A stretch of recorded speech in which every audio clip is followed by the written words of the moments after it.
Hi అండి. ఈరోజైతే chicken dum biryani చేయాలనుకుంటున్నామండి. దానికోసం హాఫ్ కేజీ చికెన్ తీసుకున్నామండి.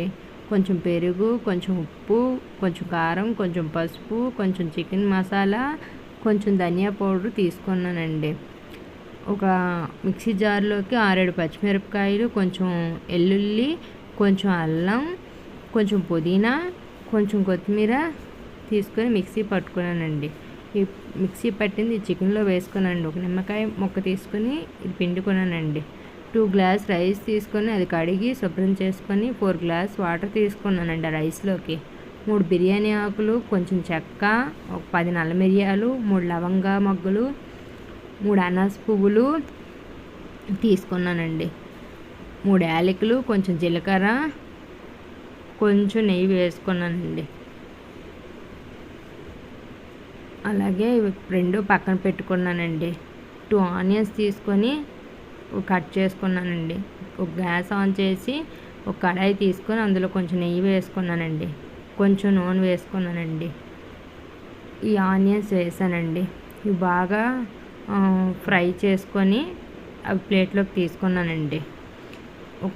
ఆ కళాయిలోనే కొంచెం నూనె వేసుకొని ఈ చికెన్ మ్యారినేట్ చేసింది అందులో వేసానండి. అది బాగా ఉడికించుకొని చికెన్లో చూడండి వాటర్ ఎలా వచ్చిందో, ఆ వాటర్ అంతా ఇంకిపోయే వరకు ఒక 70% ఉడికే వరకు ఉంచానండి. రైస్ కూడా 70% ఉడికే వరకు ఉంచానండి. కొంచెం కుంకుమ పువ్వు కలిపి ఉంచుకున్నానండి. ఈ ఫ్రైడ్ ఆనియన్స్ ఈ చికెన్లోకి వేసుకొని కలిపి ఉన్నానండి. ఒక పాత్ర తీసుకొని అందులో కొంచెం నెయ్యి కానీ నూనె కానీ వేసుకొని ఒక లేయర్ రైస్ వేసుకొని దాంట్లో ఫ్రైడ్ ఆనియన్ వేసుకొని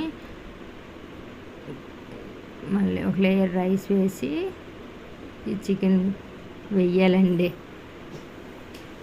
ఆ లేయర్గా రైస్ వేసి తర్వాత చికెన్ వేసి ఇంకొక లేయర్ చికెన్ కొంచెం ఉండిపోయింది అది కూడా వేసేసి అలా చికెన్ అంతా వేసేసానండి. ఈ మిగతా రైస్ కూడా అందులో వేసానండి.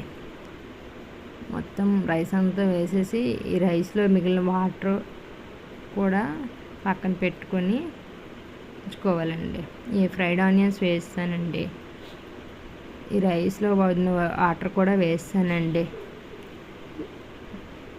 ఈ కుంకుమ నేనైతే కలర్ యూజ్ చేయట్లేదండి. కుంకుమ పువ్వు వాటర్ వేసుకున్నానండి. వాటర్ అంతా వేసేసి అంతా అయిపోయిందండి.